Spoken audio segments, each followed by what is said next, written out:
မင်္ဂလာပါရှင် Kids Channel လေးကနေပြန်လည်ကြိုဆိုလိုက်ပါတယ်ဟိုးရှိရှိတုန်းကပေါ့ကွယ်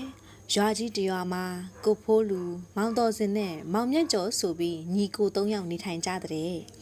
အငယ်ဆုံးလေးမောင်မြတ်ကျော်ဟာဉာဏ်ပညာထက်မြက်တဲ့လူငယ်လေးတစ်ယောက်ဖြစ်တဲ့ကွယ်တနေ့မှာညီကို၃ယောက်လွမ်းလျှောက်ထွက်လာစဉ်လမ်းလယ်မှာရွှေအိုးကြီးတစ်လုံးကိုတွေ့လိုက်ရတဲ့လောဘကြီးတဲ့ကိုဖိုးလူနဲ့မောင်တော်စင်တို့အကိုကြီးနှစ်ယောက်ဟာရွှေအိုးကြီးကိုသူ့ထက်ကအပြေးကောက်ကြတဲ့အကိုကြီးတို့လမ်းလယ်မှာရွှေအိုးကြီးရောက်နေတာဟာသွေးရိုးသားရိုးမဖြစ်နိုင်ဘူးဘသူကအကြံစီနဲ့လာထွားသွားတယ်မသိလို့ဒီနားကနေအမြန်သွားကြပါစို့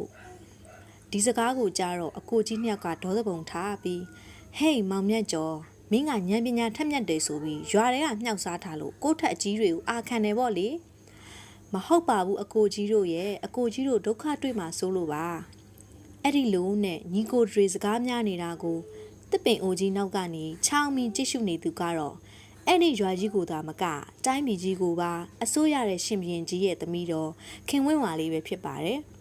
ခင်ဝင်းဝါလေးဟာအိမ်အောင်ပြုရမယ့်အရွယ်ရောက်ပြီမို့ဖခင်ရှင်ဘရင်ကြီးကလက်ဆက်ပေးဖို့ပြောဆိုတဲ့အခါတိုင်းတစ်ပါးကမင်းသားတွေကိုမကြိုက်ကြောင်းကိုပြည်ကိုရွာကသမီးတော်လူဉာဏ်ပညာပြည့်ဝသူကိုသာရှားလို့လက်ဆက်မယ်ဖြစ်ကြောင်းပြောကြပြီးအခုလိုရွာစဉ်တွေကိုလှည့်လည်နေတာပဲဖြစ်ပါတယ်။မောင်ကြီးခိတ္တခဏနေပါအောင်။ချိုလင်းသောအတန်လေးကြောင့်စကားတိုက်ပွဲလေးရက်သွားခဲ့ပြီးတစ်ပင်နောက်ကနေအလွန်ချောမောလှပတဲ့မင်းသမီးလေးခင်ဝင်းဝါထွက်ပေါ်လာတဲ့ကွယ်။မင်းသမီးလေးကခန့်ညားတီတီလုံးနဲ့မောင်မြတ်ကျော်လေးကိုမြင်မြင်ချင်းနှစ်သက်ခဲ့တယ်လို့မောင်မြတ်ကျော်လေးကလည်းမင်းသမီးလေးကိုမြင်မြင်ချင်းချစ်မိနေပါတဲ့ကွယ်အဲ့ဒီရွှေအိုးကိုနှမတော်လမ်းလည်မှာထားတာပါဘသူမဆိုကောက်ပြီးယူပြေးကြတယ်မောင်ကြီးကတော့စဉ်းစားချင့်ချင်နိုင်ခဲ့တယ်နှမတော်ကဘရင်သမီးတော်ဖြစ်ပြီးဉာဏ်ပညာထက်မြက်တဲ့ကျင်ရတော်ကိုရှာဖွေနေတာပါ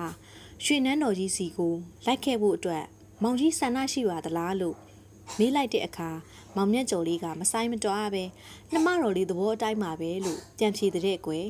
သူတို့နှစ်ဦးဟာရွှေလက်တွဲပြီးအမြဲထာဝရအတူတူနေထိုင်ကြသွားကြတဲ့ကွယ်ပုံမြင်ကလေးကတော့ဒါပါပဲတသားမမီတို့တွေလည်းအကိုကြီးနှစ်ယောက်လိုလောဘမကြီးပဲမောင်မြတ်ကျော်လေးလိုစဉ်းစားချစ်ချိန်နိုင်ကြရမယ်နော်